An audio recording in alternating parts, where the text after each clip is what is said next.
हवा में ठंडक थी और प्लेटफॉर्म की ट्यूबलाइट बार बार झपक रही थी। आरव अकेला खड़ा था।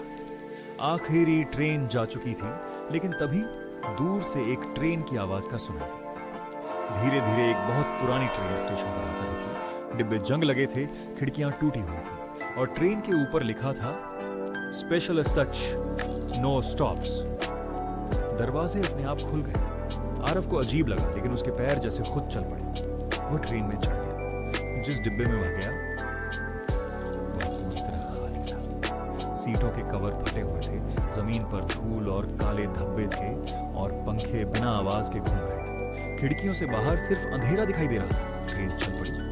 आरव ने पूरा डिब्बा देखा, कोई नहीं था। तभी टक टक टक किसी के जूतों की आवाज आई। डिब्बे के आखिरी सिरे पर एक सीट पर एक आदमी बैठा था। आरव चौंका।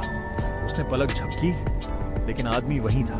उसने पुराना कोट पहन रखा था, सिर झुका हुआ था, चेहरा ठीक से दिख नहीं रहा था। डिब्बा खाली था और ट्रेन तेज चल रही थी, इसलिए आरव डरते डरते उसी आदमी के पास जाकर बैठ गया। दोनों के बीच सन्नाटा था। ट्रेन की आवाज भी जैसे धीमी हो गई हो। आरव का दिल जोर जोर से धड़क रहा था। डर छुपाने के लिए उसने आंखें बंद कर ली। समय जैसे रुक गया। करीब 15 मिनट बाद ट्रेन जोर से झपकी। आरव की आंख खुल गई और जो उसने देखा, उसकी रूह कांप उठी। उस आदमी का चेहरा बदल चुका था। उसकी त्वचा हरा सड़ा हुआ रंग ले चुकी थी। आंखों की जगह काले खाली गड्ढे थे। उसके शरीर पर जगह जगह गंभीर चोटें थीं। हड्डियां बाहर निकली हुई थीं और उससे गीली मिट्टी और खून टपक रहा था, जैसे वह अभी अभी किसी भयानक एक्सीडेंट से निकला हो। आरव की सांस रुक गई। वह आदमी धीरे धीरे आरव की ओर मुड़ा और पहली बार बोला, तू मुझे देख सकता है। उसकी आवाज कानों से नहीं, सीधे दिमाग के अंदर गूंज रही थी। आरव कुछ बोल नहीं पाया। आदमी खड़ा हुआ। उसका एक पैर जमीन पर घिसट रहा था। वह बोला, 15 साल पहले इसी ट्रेन में मैं मरा था। ट्रेन अचानक एक अंधेरी सुरंग में घुस गई। डिब्बे की लाइट बंद हो गई। अंधेरे में उसकी आवाज गूंजती रही, इस डिब्बे में 42 लोग थे। ट्रेन टकराई, कोई नहीं बचा है।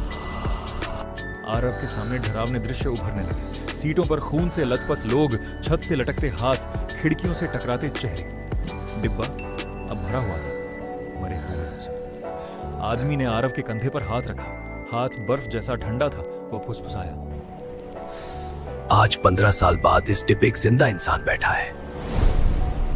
आरव चिल्लाना चाहता था, भागना चाहता था, लेकिन उसका शरीर हिल नहीं रहा था। आदमी मुस्कुराया। अब ये ट्रेन रुकती नहीं।